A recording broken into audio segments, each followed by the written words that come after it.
am here to demonstrate to you an experiment on a water detector. Why this experiment? Every time I visit my grandma in the village and it rains, her roof starts to leak. When this happens, Grandma becomes so worried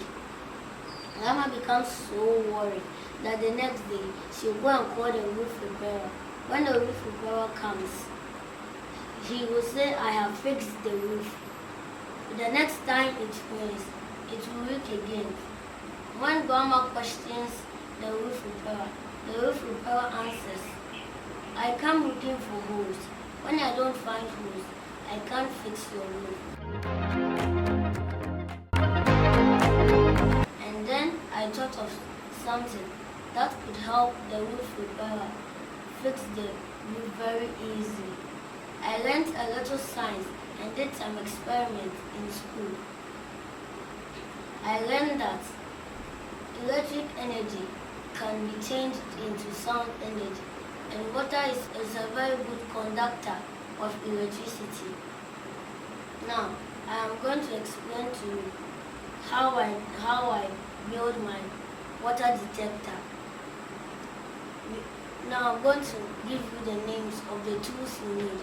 The first thing you need is your connecting wires, your battery clip, your buzzer, your 9-volt battery, and your conductors.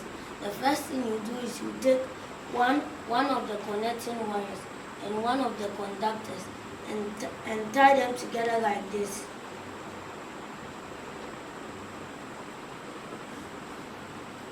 After this, you put it down.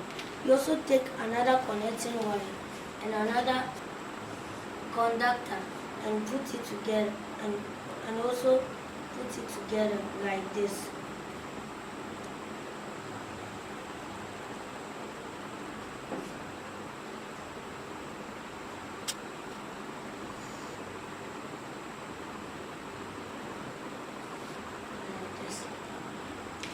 After this, you take your battery and your battery clip.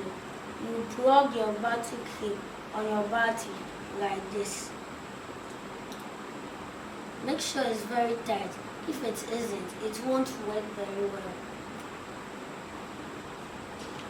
After you are done with this, you take one of the connecting wires connected to the conductor and you take the negative part of the negative terminal of the battery and tie it to the wire connected to the conductor like this.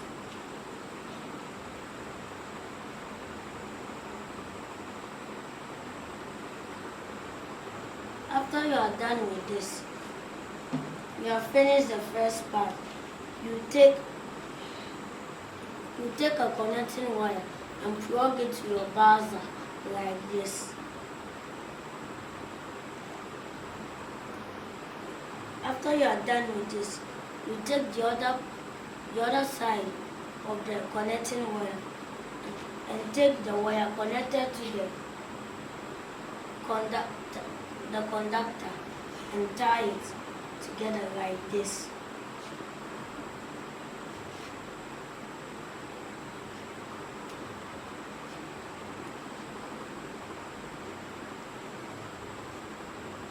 After you are done with this, you must also make sure the conductors are stick to the ground, or else they will not work.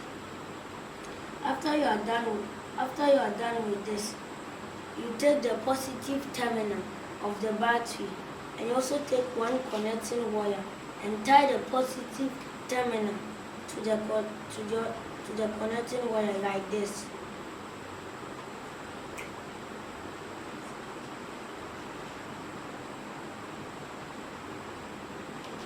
After you are done, you must also make sure they are separated like this. And after this, you plug your connecting wire. You plug your connecting wire to your buzzer, and then I'll take my hand and put it right over here. I'll take my water, pour my water